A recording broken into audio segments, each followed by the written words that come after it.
Sejumlah motor gede alias moge asal Thailand yang diselundupkan ke Indonesia digagalkan petugas Bea Cukai Langsa Provinsi Aceh. Kendaraan tanpa dokumen resmi itu digagalkan saat akan diturunkan ke daratan di sekitar Sungai Desa Bandar Khalifah, Kecamatan Bendahara, Kabupaten Aceh Tamiang pada 16 Mei 2024. Ada 9 kendaraan roda 2 bekas berbagai merek yang disita, termasuk spare part Harley Davidson.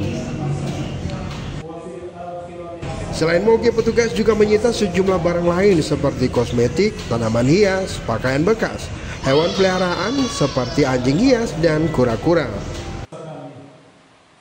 Kepala Bea Cukai Kota Langsa Sulaiman menyebutkan barang ilegal itu ditemukan dalam penggerbekan sebuah gudang yang sudah ditinggal kabur pemiliknya di Desa Bandar Khalifah, Aceh Tamiang.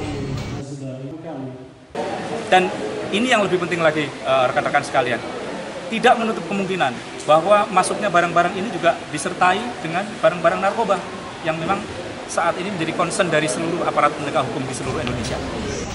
Kepala Kantor Pelayanan Pajak Pratama Langsa, Puguh Yuli Setiawan mengatakan, selain merugikan negara, pihaknya akan menelusuri potensi pajak dari para pelaku.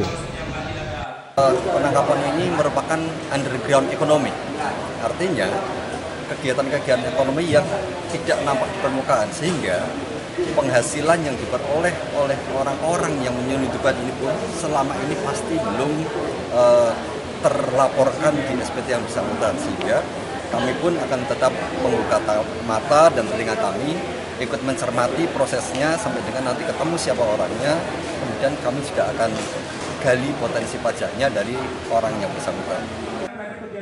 Diperkirakan nilai barang ilegal tersebut hampir mencapai 4 miliar rupiah. Sejauh ini petugas masih memburu para pelaku. Tim Liputan Aceh Video.